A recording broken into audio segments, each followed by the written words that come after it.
Hello. आज हम जिस टॉपिक पे बात करने वाले हैं बहुत ही खास और बहुत ही अहम है, इसलिए आप वीडियो को आप कंप्लीट देखें और पूरा देखें। आप इस वीडियो पे नए हैं तो हमारे चैनल को आप सब्सक्राइब करें और शेयर करें और बेल आइकन पर प्रेस करें ताकि हमारी नई वीडियोज़ आप तक पहुंच सकें।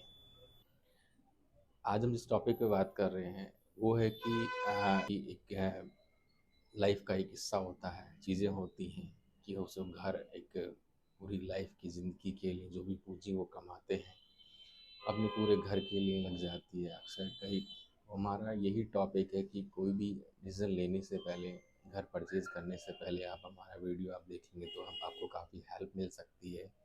और कोई भी आपके घर को परचेज़ करने से लेके क्वेरीज हो तो आप उसको क्लियर कर सकते हैं। बड़ों के लिए, अपने लिए, वो घर एक अच्छी लोकेशन पे, अच्छी चीज़ों पे हो और अच्छी सब और कैसे लेना चाहिए, यही सब आज अहम चीज़ें हैं। हमारा जो फर्स्ट पॉइंट आता है वो आता है कि घर कहाँ पे होना चाहिए और कैसा होना चाहिए। घर हमेशा एक अच्छी सोसाइटी में होना चाहिए ताकि आपके बच्चों को अच्छी नॉलेज मिल सके, चीज़ें मिल सके। आप कम से कम उस घर के अंदर 10 से 15 साल आप रह सकें। अकॉर्डिंग टू डेवलपमेंट चीज़ों के हिसाब से आप उस तरह का आप घर देखिए कि हमेशा घर में पॉजिटिव वाइब्रेशन हो। आपका सूरज की रोशनी कंपलसरी होता है कि हर घर के अंदर एक सूरज की रोशनी वगैरह आती रहे, चीज़ें आती रहें तो पॉजिटिव एनर्जी हमेशा बनी रहती है। घर के बच्चों को लिए एक अच्छा एनवायरनमेंट डेवलप हो, आस पड़ोस अच्छा हो, चीज़ें अच्छी हो, तो आप यही सारी चीज़ें करके आप एक अच्छा पॉजिटिव इन्वायरमेंट आपका डेवलप हो, तो आप उस तरह का आप घर देखिए। दूसरी चीज़, आप यदि फ्लैट आप परचेज़ कर रहे हैं तो फ्लैट के अंदर भी आप देखिए कि सोसाइटी जो है बिल्ड है कि नहीं है, चीज़ें अच्छी होनी चाहिए क्योंकि आजकल फ्लैट्स के अंदर सोसाइटी मेंटेन नहीं होती, चीज़ें नहीं होती, इसलिए आपकी जो आपने घर परचेज़ किया वो डेप्रिसिएशन में चला जाता है। इसलिए आप कोशिश करें कि आप फ्लैट ले रहे हैं तो आप अच्छी सी सोसाइटी को आप देख के चीज़ें करके आप वहाँ पर आप परचेज़ करें। यदि आप लैंड परचेज़ कर रहे हैं तो आप देखिए कि लैंड के अंदर भी बहुत सारी चीज़ें रहती हैं कि अच्छी जगह पे हो, अच्छे एनवायरनमेंट हो और चीज़ें, यही सारी चीज़ें एक अच्छे घर की निशानी। सेकंड पॉइंट आता है कि आप जॉब कर रहे हैं या आप बिज़नेस कर रहे हैं तो आपका हमेशा जॉब और बिज़नेस सिक्योर होना चाहिए। सिक्योर मीन्स आप यदि जॉब कर रहे हैं तो आपकी जॉब के अंदर आपका फिक्स होना चाहिए कि हाँ, मुझे अपनी जॉब के अंदर कोई प्रॉब्लम नहीं है। ये कल को आपने घर परचेज किया और आपकी जॉब चली गई तो आप कैसे आप सर्वाइव करेंगे आगे। तो हमेशा ये चीज़ हमें सोच समझ के हमें देखनी चाहिए कि घर लेने का हमें कोई डिफ़िकल्टीज नहीं आएंगी, या आपने घर लिया 1-2 साल में आपका ट्रांसफ़र हो गया कहीं अदर सिटी में तो आपको फिर प्रॉब्लम्स आ सकती हैं। तो ये सारी चीज़ें एक जॉब, यदि आप जॉब पे हैं तो ये सारी चीज़ें आप सोच समझ के आप प्लान करें। यदि आप बिज़नेस में हैं तो बिज़नेस में आपको एक फ़िक्स इनकम होना एक बहुत ज़रूरी होता है कि बिज़नेस क्योंकि अप एंड डाउन चलते रहते हैं। या आपने देखा कि कोरोना टाइम जिस तरह का एक सर्वाइव था, चीज़ें थी, तो वो उस तरह की चीज़ों के लिए हमेशा एक बिज़नेस को सिक्योर होना चाहिए, तभी हम लोग आगे उस पे काम कर सकें। तो ये भी एक घर खरीदने के लिए बहुत ही अहम पॉइंट है कि हमारा एक सिक्योर होना चाहिए, होना ज़रूरी है।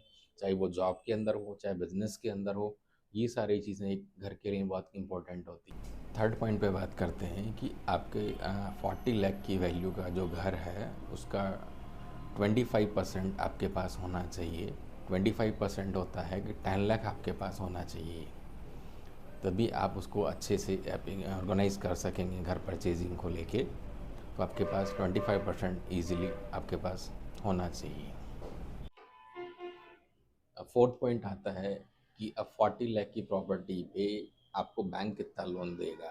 आप पहली चीज़ तो ये बैंक ये कहता है कि आपका कुछ पार्ट होना चाहिए कि आप 40 लाख की आपकी प्रॉपर्टी है तो आप 35 तक आप मतलब 5 लाख अपना होना चाहिए। आपका प्रोफाइल यदि अच्छा है तो आप सपोज कर लेते हैं कि हाँ ठीक है, 40 लाख की प्रॉपर्टी पे आपने अप्लाई किया है कि 40 लाख की प्रॉपर्टी में मुझे लोन चाहिए।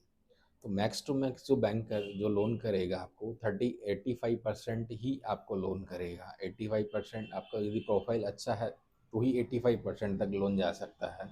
तो आपका 40 लाख की प्रॉपर्टी का आपका है तो आपको 34 लाख ही बैंक लोन करेगा आपकी अकॉर्डिंग टू प्रोफाइल पे।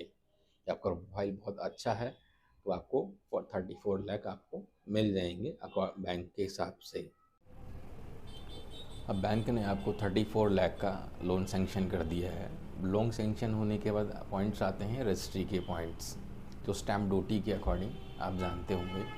स्टैम्प ड्यूटी अलग अलग तरीके से होती है। फ़ीमेल के लिए होती है 7% होती है, और मेल के लिए होती है 8% होती है। तो इस हिसाब से काम करता है स्टैम्प ड्यूटी। जो गवर्नमेंट की जो फ़ीस चार्जेस होते हैं वो स्टैम्प ड्यूटी कहलाते हैं। स्टैम्प ड्यूटी के लिए आपका जो 40 लाख की प्रॉपर्टी है उसकी स्टैम्प ड्यूटी बनेगी। आप यदि फ़ीमेल के नाम से आप लेते हैं तो 7% के हिसाब से आपका 2.8 लाख रुपीज़, आपका 2,80,000 रुपये आपका स्टैम्प ड्यूटी बनता है।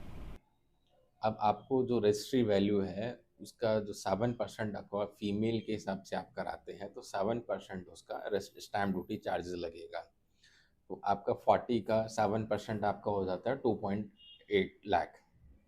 ये 2.8 लाख आपका ये हो गया, प्लस वकील फ़ीस चार्जेस वगैरह ये रहते हैं, तो उसके अंदर 20,000 आप वो मानेंगे, तो अप्रॉक्स आपका ये टोटल 3 लाख का फिगर हो गया।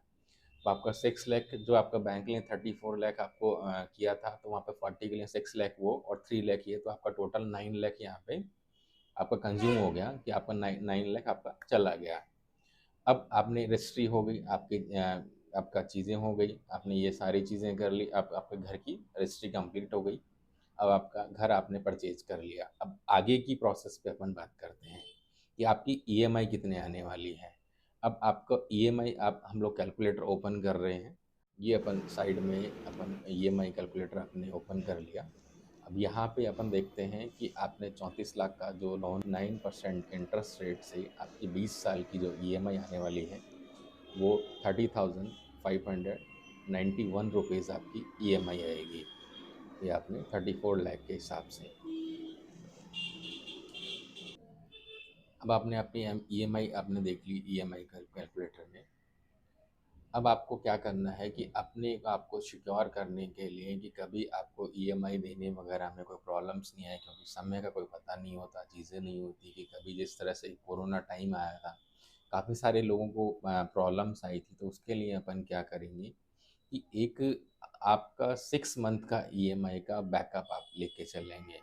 तो उसमें आपको जो भी आपकी ईएमआई आई है थी 30,591 मल्टीप्लाई 6 आप करके आप उसको एक सिक्योर कर दीजिए, और उस अमाउंट को आप एक जगह आप सेफ एफडी आप करा दीजिए, जिससे आपका फंड हमेशा सुरक्षित रहे। कभी भी एक्स वाई जेड कोई भी प्रॉब्लम्स आती हैं, चीज़ें आती हैं, तो आप उसमें से आप निकाल के इन केस आप उनको ईएमआई को आप पे कर सकते हैं। तो उसका ईज़ी आपका बहुत ईज़ी रहेगा कि हमेशा आपको कोई भी दिक्कत परेशानी का आपको सामना नहीं करना पड़ेगा। हमेशा आप सिक्योर आप रहेंगे। फिफ्थ पॉइंट पे आते हैं कि आपको 40 लाख का घर लेने के लिए आपकी इनकम कितनी होनी चाहिए। आपकी इनकम होनी चाहिए, आपकी फैमिली इनकम, आपकी इनकम 68,000 आपकी फैमिली इनकम अप्रॉक्स करीबन होनी चाहिए। तब आप 40 लाख का आप घर परचेज कर सकते हैं। तो आपको ईजी रहेगा, काफ़ी कोई परेशानी नहीं आएगी, कोई प्रॉब्लम का सामना नहीं करना। अब आपने घर परचेज कर लिया, सारी चीज़ आपकी अच्छे से हो गई, सब कुछ अच्छे से हो गया। आपको यदि और भी कोई प्रॉब्लम्स आती हैं तो आप हमारी डिस्क्रिप्शन में मेल आईडी पे जाके हमें मेल कर सकते हैं। यदि आपको और कोई क्वेरीज रहती हैं, चीज़ें रहती हैं, तो आप हमें कमेंट्स कर सकते हैं।